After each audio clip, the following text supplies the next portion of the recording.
आप अपना संक्षिप्त परिचय दीजिए। जी सर। सर मैंने 2012 में विद्यापति हाई स्कूल मोबाजिदपुर साउथ से मैंने मैट्रिक की परीक्षा उत्तीर्ण की। और सर 2017 में मैंने आरबीएस कॉलेज अंदौर समस्तीपुर, जो कि ललित नारायण मिथिला यूनिवर्सिटी दरभंगा के अंतर्गत आता है, उससे मैंने गणित विषय के साथ स्नातक पास की। और सर मैं वर्तमान में एज अ पुलिस कांस्टेबल के रूप में काम कर रही हूँ। साथ ही मैं सर सिविल सर्विस की भी तैयारी कर रही हूँ। सर मेरी हॉबी जो है वो मधुबनी पेंटिंग करना है। ओके। आप पुलिस कांस्टेबल कब से हैं? सर मैं 2018 से पुलिस तो कांस्टेबल हूँ। 18 से हैं। अच्छा, ये बताइए कि बिहार में जो है पुलिस को लेकर के अभी भी जो छवि है उतनी बेहतर नहीं बन पाई है। अक्सर ऐसा होता है कि समाज में या लोगों के प्रति होता है कि पुलिस का ये मतलब एक तो समय से पहले नहीं पहुंचती है, दूसरा जो लॉ एंड ऑर्डर लेकर के है अभी भी समस्या, वो छवि खराब है। आपको क्या लगता है, ऐसा है या क्या? आप किस तरह से देखते हैं इसको? सर ऐसी धारणा बनी हुई थी कि पुलिस जो है समय पर नहीं पहुंचती है या फिर पुलिस की छवि खराब है। लेकिन सर पिछले कुछ वर्षों से यदि हम देखते हैं तो बिहार पुलिस में काफी सारे इनिशिएटिव उठाए गए हैं। और जैसा कि अभी वर्तमान में जो डीजीपी सर हैं, उन्होंने 6 मूल मंत्र दिए हैं, जिसमें एक स का मतलब है रिस्पॉन्स टाइम। अर्थात अगर हम कम जितना रिस्पॉन्स टाइम कम लेते हैं उतनी अच्छी पुलिसिंग होती है। और सर जिस प्रकार से अभी डायल 112 के जो चलाए जा रहे हैं बिहार में, जिसका मुख्य लक्ष्य है कि 15 से 20 मिनट के अंदर हमें घटनास्थल पर पहुंच करके काम करना है। तो इस तरह से बहुत अच्छे सुधार हो रहे हैं सर। और पुलिस की ओके। छवि भी अच्छी हो रही है सर। आप एज ए डीवाईएसपी आप क्या-क्या स्टेप लेना चाहेंगे, जिससे कि पुलिस की छवि अच्छी हो सकती है? सर एज अ ऐसा कोई 3 स्टेप डीवाईएसपी के बताएँ? रूप में। हुँ। Yes sir. सर सबसे पहला मेरा जो रहेगा कि जो पुलिस और पब्लिक के बीच में जो थोड़ी भी गैपिंग है उसको कम करने का प्रयास रहेगा। दूसरा सर कि हमारी जो अपनी टीम है, जिसमें हम अपने कांस्टेबल, सब इंस्पेक्टर, डीवाईएसपी जो एक थाना के अंतर्गत आते हैं, तो उनमें कोऑर्डिनेटिंग की भावना और कोऑपरेशन की भावना हम बिल्डअप करेंगे। तीसरा सर जो हमारे काम की जो प्रक्रिया रहेगी उसमें एक टीम भावना को हम विकसित करेंगे, जिससे हम रिस्पॉन्स टाइम जो है वो अच्छे से हम निभा सके। बीट पॉलिशिंग का नाम सुना है आपने? जानते हैं? Yes sir. बताइए। सर बीट पॉलिसिंग जो बीट है वो पॉलिशिंग। पुलिस की। हुँ, हुँ। Yes sir. Sir beat policing जो है वो पुलिस की एक स्ट्रेटजी है, जिसके थ्रू पुलिस जो है वो एक एरिया को कई बीट में बांट देती है। और उसमें पुलिस लगातार गश्त करती है, पैदल गश्त करती है, ताकि जो पुलिस की जो है वो उस एरिया में बनाई रखी जा सके। और जो भी लोकल इश्यूज है उस एरिया के, उससे पुलिस अवेयर रहे लोगों को। इसमें सर कम्युनिटी पुलिसिंग की भी पुलिस जो है सहायता लेती है।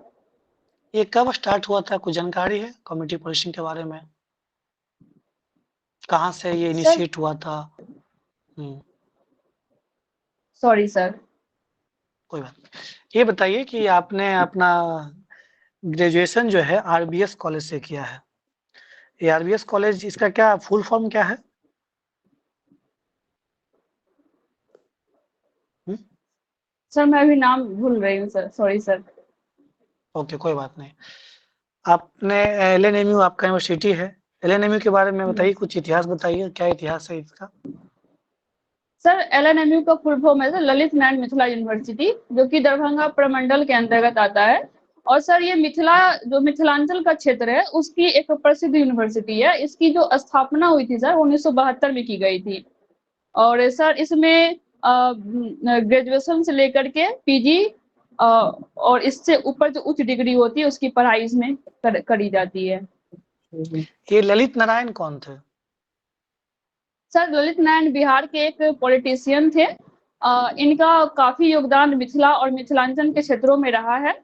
सर ये 1973 टू 1975 भारत के रेल मिनिस्टर भी थे। और इस दौरान ही इनकी एक बम विस्फोट में डेथ हो गई थी।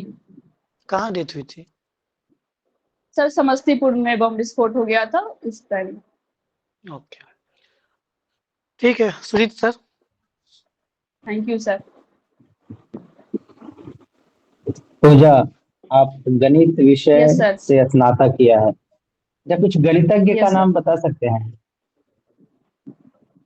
सर जी सर, सबसे जो हमारे महान गणितज्ञ हैं वो आर्यभट्ट हैं। उसके बाद सर एक बिहार के गणितज्ञ वशिष्ठ नारायण सिंह हैं। सर इसके बाद सर रामानुजन हैं। अभी सर लेटेस्ट में सर नीना गुप्ता जी हैं।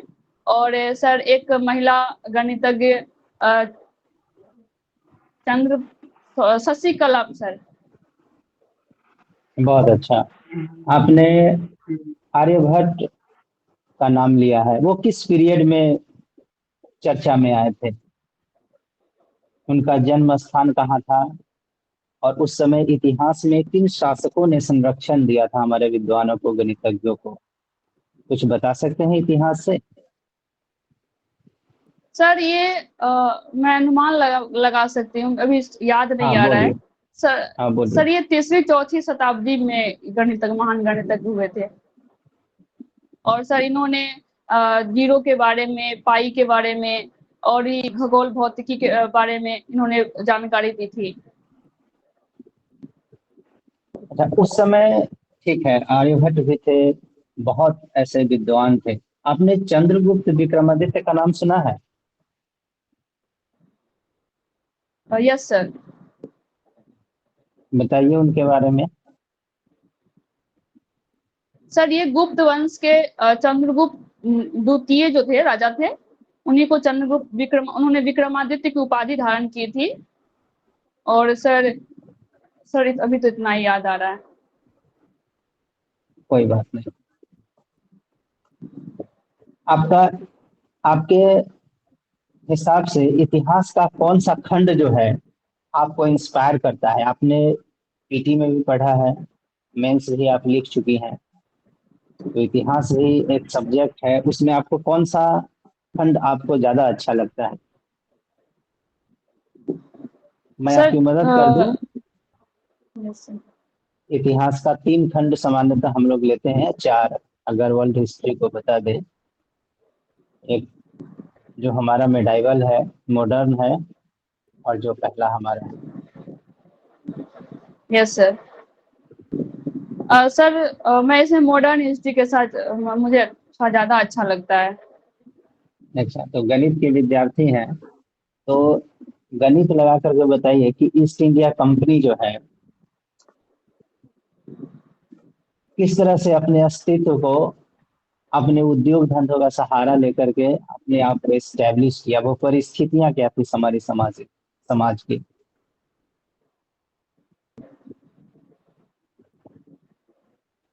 सर ईस्ट इंडिया कंपनी की अगर एस्टेब्लिश की बात करें तो उस समय जो हमारी देश की परिस्थितियां थी वो मुख्य रूप से मुगल वंश के शासन का जब लास्ट स्थिति होता है तब हमारे देश में ईस्ट इंडिया कंपनी का विस्तार होने लगता है। बेसिकली सर ये लगभग 1707 ईस्वी के बाद जब औरंगजेब की मृत्यु हो जाती है तो उसके बाद जो उत्तरवर्ती मुगल शासक जो भी आते हैं वो उतने कामयाब नहीं होते, वो योग्य नहीं होते हैं। तो इसी का फायदा जो है वो ब्रिटिश जो कंपनी है वो उठाती है। और साथ ही सर उस समय जो भी देश में राजा रजवाड़े थे उनके पास आपस में भाईचारा नहीं था, उनके पास आपस में मेल-जोल नहीं था, तो इसका भी ब्रिटिशर्स ने फायदा उठाया था। तो इन सब कारणों से उन्होंने हमारे देश में ब्रिटिश कंपनी की स्थापना की। सही थी। मॉडर्न हिस्ट्री में एक हमारे स्वतंत्रता सेनानी थे, या आर्थिक मामलों के बहुत जानकार थे, जिन्होंने पहली बार राष्ट्रीय आय की गणना की थी, उनका नाम जानते हैं आप? सर मैं अनुमान लगा सकती हूँ यदि आपकी अनुमति हो। जी बोला जाए। सर दादा भाई नौरोजी। बहुत अच्छा। Rupesh sir? Thank you sir. आप एसआई के रूप में कार्यरत हैं अभी भी? नो सर, मैं कांस्टेबल के रूप में काम कर रही हूँ। अच्छा, आप कांस्टेबल के रूप में काम कर रही हैं। ये बताएं कि निडर नारी परियोजना, अभी निडर नारी प्रोजेक्ट लॉन्च किया गया है, इसके बारे में कुछ जानते हैं? जी सर, नि- लीडर नारी जो प्रोजेक्ट है सर, हम्म, सॉरी जी सर बोलिए। जी बोलिए आप। सर, लीडर नारी जो प्रोजेक्ट है, ये बिहार सरकार और बिहार पुलिस के द्वारा महिला सशक्तिकरण के को आगे बढ़ाते हुए और सर प्रोएक्टिव पुलिसिंग को आगे बढ़ाते हुए एक पुलिस की स्ट्रेटजी मानी जाएगी सर। इसके तहत जो बिहार राज्य के अंतर्गत जितनी भी महिलाएं हैं, वो अगर बिहार में कहीं भी असुरक्षित महसूस करती हैं अपने ट्रेवलिंग के दौरान, अपने कॉलेज के जाने के दौरान या फिर किसी भी समय अगर वो असुरक्षित महसूस करती हैं, तो वो डायल 112 पर कॉल कर सकती हैं। और इसके अंतर्गत सर, जैसे ही वो डायल 112 पर कॉल करेंगी, तो उनका जो लोकेशन है वो ट्रैक हो जाएगा, जो कि ERSS मुख्यालय पटना में स्थित है। और सर उसके बाद जो उनका नजदीकी डायल 112 की टीम होगी, उनको सूचित किया जाएगा और वो 15-15 मिनट पर उनको ट्रैक करती रहेंगी जब तक वो अपने सुरक्षित स्थानों पर न पहुंच जाए। और सर उनके बाद उसको फीडबैक भी लिया जाएगा, तो इससे जो है महिला सशक्तिकरण को बढ़ावा मिलेगा। ओके। अब एक प्रोजेक्ट चल रहा है, राष्ट्रीय फॉरेंसिक अवसंरचना विकास योजना, इसके बारे में कुछ जानती हैं? सर बिहार में देश के स्तर पे, बिहार के स्तर पे भी?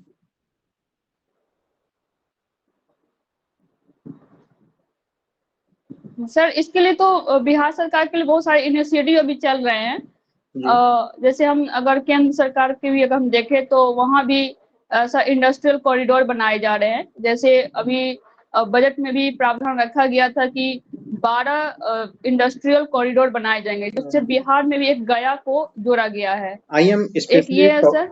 I am especially talking about National Forensic Infrastructure Development Project. Are you aware of it? Sorry sir. Okay. ये बताइए कि गणित के फील्ड में सबसे बड़ा पुरस्कार कौन सा दिया जाता है? सर वर्ल्ड स्तर पर देखते हैं तो गणित के क्षेत्र में एक एबल पुरस्कार होता है, जिसे हम गणित का नोबेल पुरस्कार कहते हैं। ओके। और भारत के स्तर पे देखेंगे तो? सर भारत के स्तर पर रामानुजन पुरस्कार दिया जाता है गणित के क्षेत्र में। आपके ट्रेनिंग के दरमियान एक शब्द आता होगा, बलवा ड्रिल। बलवा ड्रिल के बारे में कुछ जानकारी है आपको? सॉरी सर, अभी याद नहीं आ रहा है। बट ये शब्द सुना है आपने? यस सर, सुना है। इस बार बिहार के किसी व्यक्ति को भारत रत्न दिया गया है? Yes sir. इनको दिया गया है? सर ये समस्तीपुर के ही हैं, कर्पूरी ठाकुर जी हैं। ये जो कि पहले हमारे बिहार राज्य के 2 बार मुख्यमंत्री भी रह चुके हैं, इनको दिया गया है सर। उनकी 100वीं जयंती मनाई गई थी, तो उसी के अवसर पर इनको दिया गया था। कर्पूरी ठाकुर जी के बारे में और कुछ जानते हैं आप? जी सर, कर्पूरी ठाकुर सर, इन्हें जननायक कहा जाता है, जनता का नायक, क्योंकि इन्होंने जो सामाजिक असमानता है उसको कम करने का प्रयास किया था। एज आरक्षण के स्वरूप में इन्होंने, ऐसा कहा जाता है कि इन्होंने जो ओबीसी आबादी है उनको कैटेगराइजेशन किया था और उसको ईबीसी में बांटा था। और इस कारण से जो रिपोर्ट्स जो आई थी मंडल आयोग की रिपोर्ट्स, उस आधार पर सर बिहार में अभी ईबीसी आरक्षण भी दिया जा रहा है और साथ ही ओबीसी आरक्षण भी दिया जा रहा है। मुंगेरी लाल कमीशन के बारे में आप क्या जानती हैं? सर मुंगेरी लाल कमीशन, सर जितना पता उतना बता रही हूँ, ज्यादा मैंने इस बारे में पढ़ा नहीं है सर। सर मुंगेरी लाल कमीशन जो है आरक्षण को लेकर के एक कमीशन बनाया गया था, शायद ये सर 1980 के अराउंड। ओके। पेरिस ओलंपिक में भारत का कौन सा स्थान रहा इस बार? सर 71वां स्थान। कितने मेडल प्राप्त हुए? सर कुल 6 मेडल मिले हैं भारत को।